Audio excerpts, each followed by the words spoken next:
सामावून घ्याल त्याबद्दल खूप आभार मानते. धनाभाऊ, राजकीय आयुष्य आपल्या दोघांचं आहे, पण माझ्यामुळं किंवा आपल्या एकत्रित येण्यामुळं तुमच्या राजकीय कारकिर्दीला काही झालं असेल किंवा होते, त्याबद्दल मी तुमची बायको म्हणून तुमचे सरळ धरून तुमचे खूप खूप आभार मानते. तुमचे खरं तर लढणारे कधी रडत नाहीत. आयुष्यात मी तुला सांगितलंय रडायचं नाही, लढायचं. तर माझी माफी मागण्यापेक्षा पक्ष नेतृत्वाला तुझ्यामुळे जो काही त्रास झाला असेल त्यांची माफी मागणं उचित वाटतं, आणि तू त्यांच्यासाठी तुझा घेतलेला पुढचा लढा तुला पण एक पती कसा असावा, म्हणजे अनेक वेळा राजकारणात महिला आहेत, पती पुढे राजकारण करतो, महिला मागे राहते. पण धनाभाऊविषयी सांगायचंय मला की त्यांनी कधी पण स्वतः मागे राहिले, आणि तू आरक्षणावर महिलांचं लढतीये ना, तू समोर फ्रंट आली पाहिजे, ज्यांच्यासोबत काम केलं पाहिजे, त्यांच्या प्रश्नांना तू भिडली पाहिजे. आरक्षणातली बाहुली म्हणून त्यांनी माझा कधीच वापर केला नाही किंवा त्यांचा पुरुषार्थ कधी त्याच्यामध्ये आडवा आला नाही. त्यांचे चरण धरते मी. एकच राहिलाय फक्त एक मुद्दा, एकच राहिला एक मुद्दा.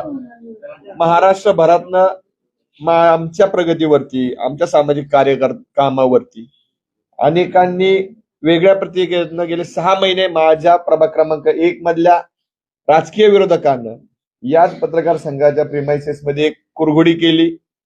या ठिकाणी त्यांनी चुकीच्या पद्धतीने माझ्याविषयी नरेटिव्ह पसरवला. त्या व्यक्तीपासून तर माझ्यासोबत आजवर मैत्री म्हणून केलेल्या माझ्या मित्रांनी अनेकांनी सहकार्य केलं. अनेक काही मित्र माझ्यापासून दुरावून राजकारणाच्या प्रतिष्ठेपायी त्यांनी वेगळी भूमिका घेतली. त्या सगळ्यांना, त्यांच्या कुटुंबियांना माझा सल्ला आहे, राजकारणामध्ये स्वकर्तृत्वानं कष्टानं पुढे यायचं असतं.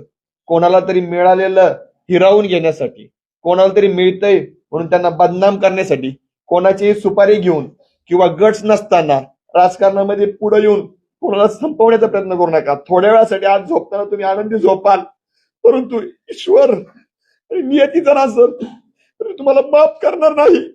प्रभाग क्रमांक 1 असो, प्रभाग क्रमांक 2 असो, माझ्यासोबत राहिलेले सगळ्यांचे आभार. ज्यांनी 8 महिन्यामध्ये काय माझ्यावर केले या पत्रकार संघातल्या सगळ्या लोकांना माहितीये. तुमच्यामध्ये माझ्याविषयी रोष निर्माण झाला असेल, तुमची परत माफी मागतो. परंतु माझ्या बाबतीत जे घडलं ते कोणाच्या बाबतीत घडवण्यामध्ये समर्थन देऊ नका.